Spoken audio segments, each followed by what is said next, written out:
Apenas los piratas huyeron, los españoles fueron a la isla, desenterraron el cadáver del almirante y lo quemaron. Fue la máxima humillación póstuma. Pero la realidad es que la mayoría de los que entraban a San Lorenzo con síntomas nunca más salían, pero sabían que estaban enterrados en vida en una roca en medio de la nada. Todos los días, millones de limeños nos paramos frente al mar y ahí está ella.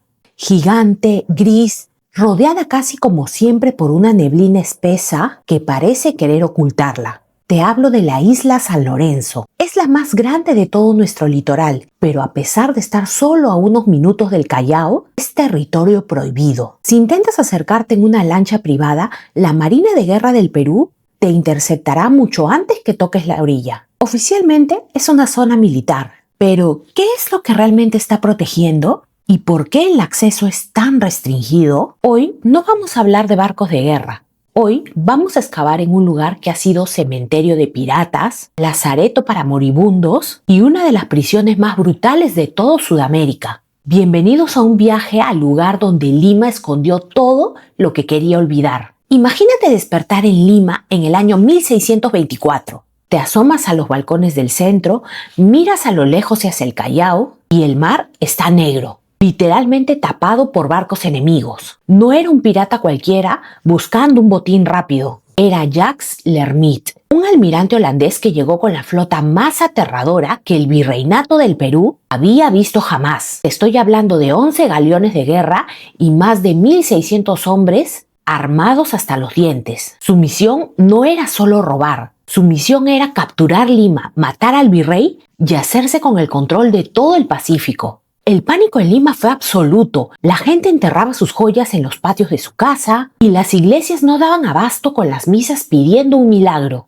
L'Hermite bloqueó el puerto. Nadie entraba, nadie salía. Y para establecer su cuartel general, eligió la masa de tierra más grande y estratégica que tenía al frente, la isla San Lorenzo. Los holandeses desembarcaron, montaron sus cañones y se prepararon para el asalto final. Parecía que los días de la ciudad de los reyes estaban contados. Pero aquí es donde la historia se vuelve oscura. San Lorenzo les tenía preparados una trampa mortal. No fueron los cañones españoles los que detuvieron a estas máquinas de guerra. Fue la propia isla. Chicos, disculpen si escuchan un ronquido, mis perritos están durmiendo a mi lado y, bueno, ya saben. De la nada una peste silenciosa y letal empezó a devorar a los holandeses desde adentro. Los registros históricos hablan de escorbuto y disentería, enfermedades brutales que te deshidratan, te hacen sangrar y te matan en medio de una agonía terrible. Imagínense la escena. Cientos de soldados, los más rudos de Europa, atrapados en una isla de arena y piedra,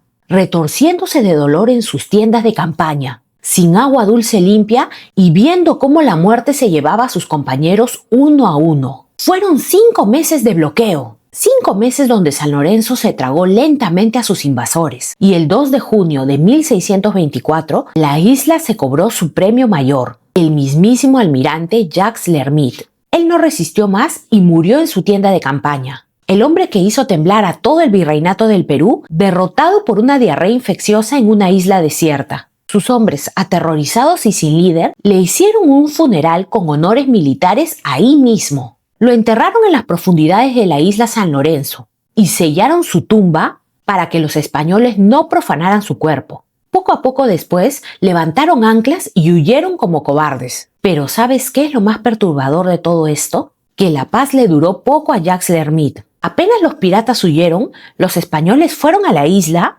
desenterraron el cadáver del almirante y lo quemaron.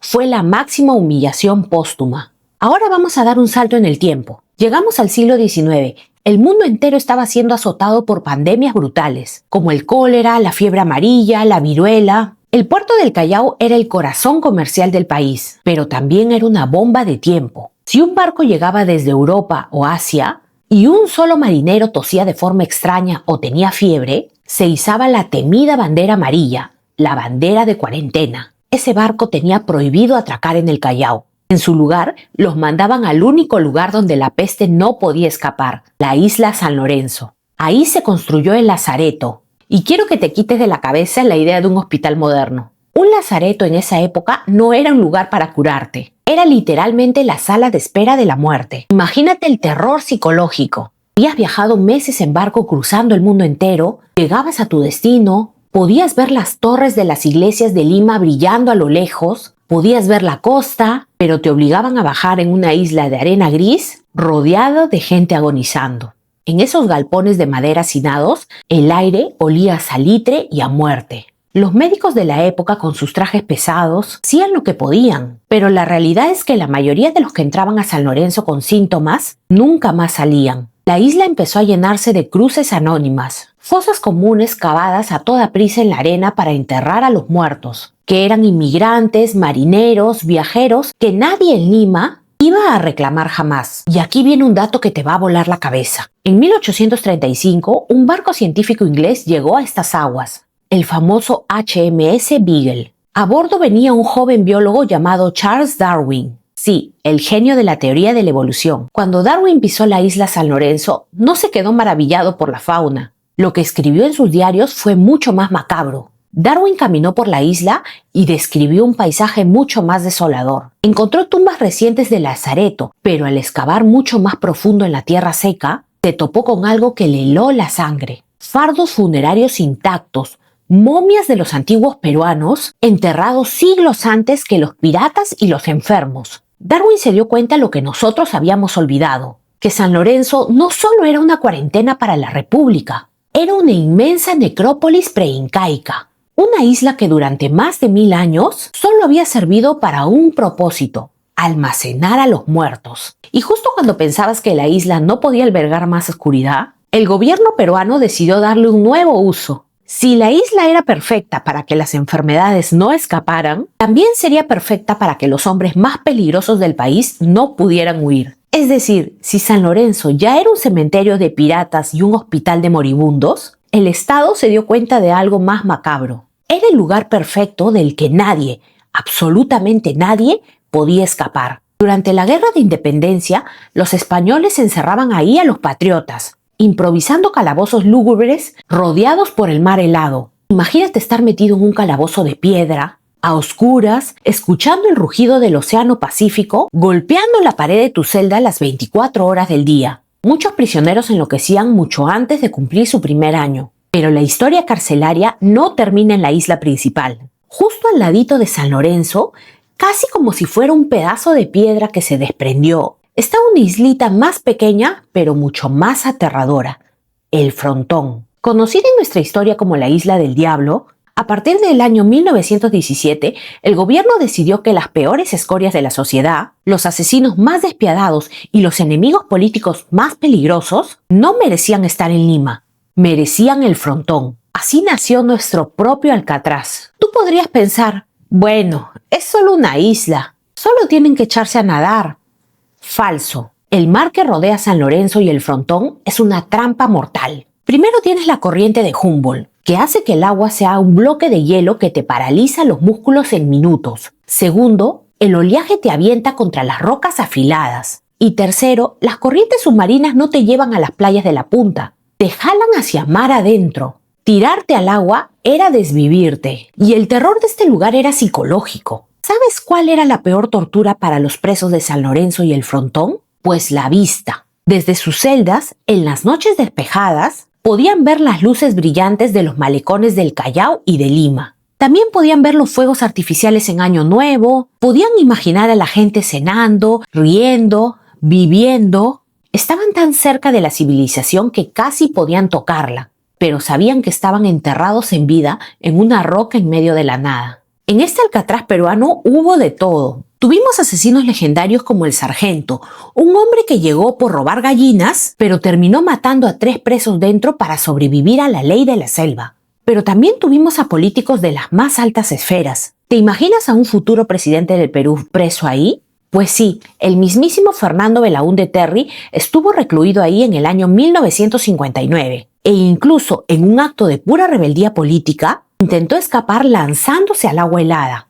Nadó desesperado tratando de alcanzar una lancha, pero la marina lo capturó casi al borde de la hipotermia. El Frontón y San Lorenzo se convirtieron en sinónimo de destierro. Si pisabas esas islas con grilletes, dejabas de existir para el mundo. Hasta que años después, un motín sangriento en los años 80 obligó a dinamitar y cerrar para siempre la prisión. Hoy, si pasas en bote a lo lejos, aún puedes ver las ruinas de los pabellones destruidos, como si fuera un esqueleto de concreto que nos recuerda los horrores vividos ahí. Pero mientras los criminales sufrían en la superficie, debajo de ellos, en la tierra de San Lorenzo, descansaba un secreto milenario que la Marina ha intentado proteger a toda costa. Hasta ahora hemos hablado de españoles, piratas y presidentes, pero San Lorenzo tiene un dueño mucho más antiguo. Un dueño al que los europeos pisotearon sin darse cuenta. En el siglo XIX, mientras Perú vivía la fiebre del guano, cientos de trabajadores fueron enviados a San Lorenzo para raspar el excremento de las aves para exportarlo. Pero mientras cavaban en la zona de Caleta la Cruz, al sur de la isla, sus palas chocaron con algo que no era una roca. No encontraron 1, ni 10. Encontraron cientos de cadáveres momificados, fardos funerarios gigantescos. Resulta que debajo de todo ese guano y toda esa arena gris, San Lorenzo escondía uno de los cementerios prehispánicos más masivos de toda la costa limeña. Los trabajadores, cegados por la codicia, empezaron a romper las momias buscando oro y plata. Fue un saqueo brutal. Las playas de la isla se llenaron de huesos antiguos, cráneos y textiles finísimos destrozados por el viento y la sal. El chisme de la isla llena de momias llegó a los oídos del alemán Max Uhle. Y en 1906, Uhle logró viajar a San Lorenzo y lo que documentó le voló la cabeza. Descubrió que las culturas Lima, Ixma y luego los incas no usaban la isla para vivir, la usaban para morir. Uhle encontró entierros intactos de mujeres tejedoras, pescadores y nobles cubiertos con ofrendas, conchas de espóndilus y plata. ¿Pero por qué? ¿Por qué los antiguos limeños se tomaban el trabajo de subir a sus muertos a balsas de totora, remar a través de las aguas heladas y peligrosas solo para enterrarlos en una roca estéril? Porque para nuestras culturas antiguas, San Lorenzo no era una base militar ni una isla cualquiera. Era una huaca, un templo gigante. En la cosmovisión andina, el mar era el origen de la vida y las islas eran las pacarinas, los portales de conexión hacia el inframundo. Dejar a un ser querido en San Lorenzo era asegurarle un boleto directo al reino de los dioses. Los arqueólogos han encontrado terrazas de piedra y templos en lo más alto de los cerros de la isla, mirando directamente al sol cuando se esconde en el horizonte. Toda la isla era un inmenso altar de adoración y hoy todo eso está atrapado. Los cementerios incas, los restos de los piratas, las tumbas de los apestados y los pabellones del frontón, todos conviven en silencio bajo el control de la Marina de Guerra del Perú, ocultos a la vista de los 11 millones de limeños que vivimos literalmente al frente. Ahora, llegamos al presente. Lima es una megalópolis de más de 11 millones de habitantes. Nos quedamos sin espacio, construimos en los cerros, le ganamos terreno al mar, pero la isla San Lorenzo sigue ahí, intacta y desierta. A lo largo de las décadas, han existido varios megaproyectos para unirla al continente. Se ha propuesto construir un puente monumental desde la punta hasta la isla, convertirla en el megapuerto más grande de Sudamérica, hacer un aeropuerto internacional, resorts de lujo, y absolutamente todos los proyectos han fracasado o se han estancado. La versión oficial siempre es la misma: falta de presupuesto. Es la típica para el Estado. También argumentan fallas geológicas o que el fondo marino no lo permite. Hoy en día, la Marina de Guerra mantiene el control total. Nadie entra sin permiso de las más altas esferas militares. Pero cuando conoces la verdadera historia, cuando sabes lo que se esconde debajo de esas arenas, es inevitable preguntarte si hay algo más. ¿Es solo un tema logístico? ¿O tal vez es imposible construir los cimientos de un megapuerto sin destruir los miles de fardos funerarios, fosas de piratas holandeses y los restos de los desterrados del Lazareto? San Lorenzo es en el fondo el gran archivo de la muerte en el Perú, un archivo que la naturaleza y el mar han protegido ferozmente. Derrotó al pirata Lermit con una peste, enloqueció a los presos de los calabozos y hasta el día de hoy se niega a ser conquistada por el cemento y la modernidad. Es casi como si la isla misma exigiera que la dejen en paz. Con toda esta historia de sufrimiento, piratas, pestes, huacas milenarias, te hago una pregunta. Si mañana la Marina abriera la isla al público y organizara campamentos, ¿tú te atreverías a pasar la noche entera en la isla San Lorenzo? Déjame tu respuesta en los comentarios porque de verdad quiero leerlos. Te adelanto mi respuesta. Definitivamente no. Me moriría de miedo. Si este viaje te fascinó tanto como a mí, dale like al video y suscríbete al canal, porque no tienes idea de lo que se viene. La próxima semana vamos a dejar el mar helado y nos vamos a meter al corazón del centro de Lima. Nos adentraremos en los pasillos de uno de los lugares más lujosos de nuestra historia, el Hotel Bolívar, y vamos a destapar los crímenes encubiertos y los secretos que la alta sociedad limeña no quiere que sepas. Soy Eli y nos vemos en el próximo video. ¡Chao!